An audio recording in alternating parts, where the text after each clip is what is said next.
RPSC को इस मौजूदा स्वरूप को भंग तत्काल करना चाहिए। अब तक आरपीएससी की जितनी परीक्षाएं हुई है वो सारी शासन की जांच होनी चाहिए। मैं चाहूँगा कि अगर किसी तरह कोई बदलाव की संभावना कहीं होगी उसमें मैं सबसे पहले ये मांग करूँगा हमारी सरकार से ये सारी भर्तियों की जांच। आरपीएससी भंग करने की बात कर रहे थे, मुझा ऐसा हो गया, कर दिया गया आपने आरपीएससी को भंग। 50 दिन हो गए आपको। आपने खुद ने कहा है कि राजस्थान के अंदर भारतीय जनता पार्टी में 20 पेपर लीक हुए जिसकी एफआईआर लॉन्च हुई। पेपर लीक का नाम लेकर के मखौल उड़ाना चाहते हो। राजस्थान की राजनीति में इन दिनों दो नाम बड़े चर्चा में है, यह है बाबोसा और फूफाजी। अब जैसे घर की शादियों में फूफाजी अक्सर रूठे हुए नजर आते हैं, ठीक उसी तरह प्रदेश के सियासी गलियारों में इन दिनों फूफाजी और बाबोसा के बीच छिड़ी जंग किसी से छुपी नहीं है। सोशल मीडिया पर यह जंग फूफाजी के फटकारे और बाबोसा के शायराना अंदाज में तंज कसने के नाम से काफी फेमस है। दरअसल सोशल मीडिया पर फूफाजी की उपाधि पीसीसी चीफ गोविंद सिंह डोटासरा को मिली है, तो वहीं बाबोसा की उपाधि बीजेपी के नेता राजेंद्र राठौड़ को। वहीं दोनों नेता आपस में एक दूसरे को तारानगर वाले नेताजी और सीकर वाले नेताजी कहकर संबोधित करते हैं। दोनों के बीच सोशल मीडिया हैंडल एक्स पर छिड़ी जंग अब किसी से छुपी नहीं।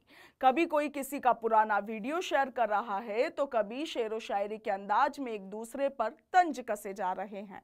दरअसल इस झगड़े की शुरुआत राजस्थान विधानसभा से हुई थी, जब मुख्यमंत्री भजनलाल शर्मा ने राज्यपाल के अभिभाषण पर बहस का जवाब देते हुए पेपर लीक मामले को लेकर पीसीसी चीफ गोविंद सिंह डोटासरा पर तंज कसा था। सीएम ने कहा था कि एक ही परिवार के 4 सदस्य आरएएस अधिकारी कैसे बन गए, आखिर कौन सी चक्की का आटा खाते हैं और कौन सा पानी पीते हैं। बस फिर क्या था, डोटासरा ने पलटवार करते हुए बिना नाम लिए राजेंद्र राठौड़ को लपेट लिया। सीएम भजनलाल के इस बयान पर डोटासरा ने पलटवार करते हुए कहा कि तारानगर के नेताजी से पूछिए कौन सी चक्की का आटा खाते हैं। बस फिर क्या था, इसके बाद बीजेपी नेता राजेंद्र राठौड़ का भी पारा चढ़ गया। इसके साथ ही सोशल मीडिया पर दोनों के बीच युद्ध छिड़ गया। राजेंद्र राठौड़ ने डोटासरा पर तंज कसते हुए कहा कि इतना भी गुमान ना कर अपनी जीत पर ए बेखबर, शहर में तेरी जीत से ज्यादा चर्चे तो मेरी हार के हैं। सीकर वाले नेताजी इतना भी अहंकार ठीक नहीं। हार और जीत एक ही सिक्के के दो पहलू है, अभी एक परीक्षा और बाकी है। युवा आज भी पूछ रहे हैं, एक ही परिवार से 4 आरएएस बनना संयोग था या फिर प्रयोग। युवाओं के सपनों के सौदागर को माफ नहीं किया जाएगा, जवाब तो देना ही पड़ेगा। इस पर डोटासरा ने राठौड़ को जवाब देते हुए ट्वीट किया कि गलतफहमी ना पाल, ये जनता का पर्चा है, तेरे सिर्फ टोल बजरी भूमाफिया होने की चर्चा है। काश अवैध अड्डों से इतर तारानगर वाले नेताजी की जनता में भी चर्चा रहती तो जवाब सदन में मिलता। और हाँ, अहंकार नहीं स्वाभिमान है। हमारे यहाँ बच्चों को मेहनत करने और पढ़ने की शिक्षा दी जाती है, टोल बजरी और शराब के धंधे की नहीं। अगली परीक्षा के लिए शुभकामनाएं। और बस फिर क्या था, सोशल मीडिया पर छिड़ी ये जंग बढ़ती ही चली गई और बात पहुंच गई आरपीएससी भंग करने को लेकर। विधानसभा चुनाव से पहले राजेंद्र राठौड़ पंजाब केसरी के दफ्तर पहुंचे थे, जहां इंटरव्यू के दौरान पेपर लीक मामलों पर उन्होंने आरपीएससी को भंग करने की बात कही थी।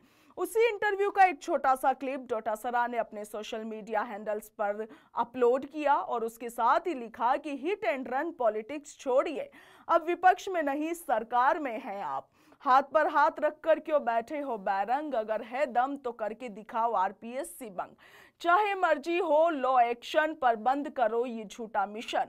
किसानों के बच्चों पर ही छाती क्यों पीटते हो शंभू सीएम, दबाने का दौर बीत चुका है, हमारे बच्चे पढ़ेंगे भी और कामयाब बनेंगे भी। तो कुछ इस तरह से दोनों नेताओं के बीच सियासी जंग सोशल मीडिया पर लगातार जारी है। इसके साथ ही दोनों नेताओं के समर्थक भी सोशल मीडिया पर आपस में भिड़े हुए हैं। पेपर लीक वही मुद्दा है जिसे दोनों ही पार्टियों ने यानी कांग्रेस और बीजेपी ने विधानसभा चुनावों के दौरान बखूबी भुनाया था। आपकी क्या कुछ राय है दोनों नेताओं के बीच छिड़े इस युद्ध पर, और इसके साथ ही आरपीएससी को भंग करने को लेकर जो कुछ भी मामले उठाए जा रहे हैं, नेताओं की ओर से जो दावे किए जा रहे हैं, उस पर आपका क्या कुछ ख्याल है, कमेंट सेक्शन में लिखकर जरूर भेजें। फिलहाल के लिए इतना ही, नमस्कार।